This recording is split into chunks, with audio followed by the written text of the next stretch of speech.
So I'm going to read from Murder at First Pitch. So the book centers on a character named Madeline, who is not named after my youngest cat child, even though my youngest cat child is also named Madeline. And she goes back to work for her family's baseball team. And of course, on the first couple of days back at work, like in any good cozy mystery, she stumbles upon a dead body, as one does, and kind of ingratiates herself into the investigation, even though she's not an investigator. She tries to keep it separate from the police, but then her brother gets accused. So she feels like she has to do something to get him out of jail. So this is after she finds the body and right when all the investigation is starting to happen. It's still early in the book. Madeline thought the hours seemed to stretch along forever. Finally, 2 detectives appeared at her office for her official statement. They had spent the majority of the morning at the crime scene. She shuddered as she thought of how the dugout was now tainted by the crime. If the team kept it pretty low-key, hopefully the other teams wouldn't get superstitious and not want to play there. That would be a disaster for the league and the team, not to mention the pain to her parents and her new job. Baseball was an extremely superstitious sport, and they definitely didn't need to project a bad luck image to the players.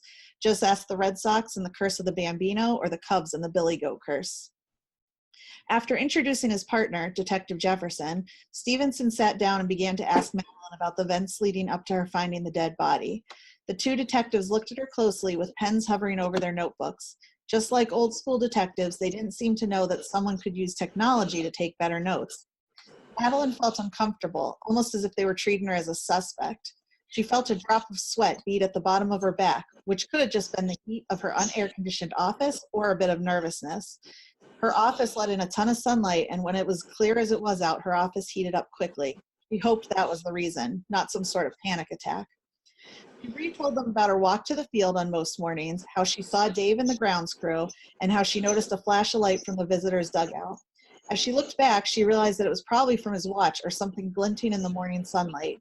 She once again pictured the body, his unseen eyes, and the pool of blood behind his head. She shuddered. You recall seeing the man enter the stadium in the morning? Detective Jefferson asked while looking down at his notebook. She thought back to when she arrived at the stadium. She didn't remember seeing any cars out of the ordinary in the parking lot. She remembered parking, putting her keys and her purse in her office before walking down to the field. She saw only a few other people in the office and concourse, but she knew all of them. The only people I saw were other employees of the ballpark.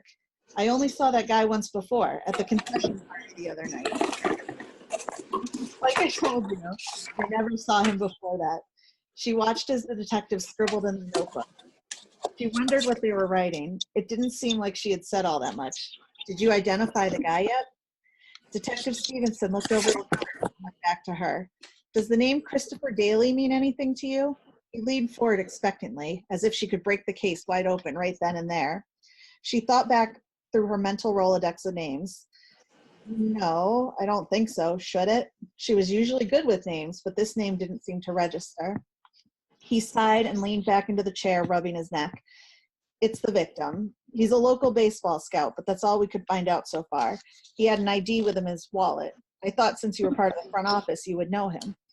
Well, seeing as it's only been a few weeks since I started here, I don't know if I'll be able to name everyone working here. Plus, he's a scout.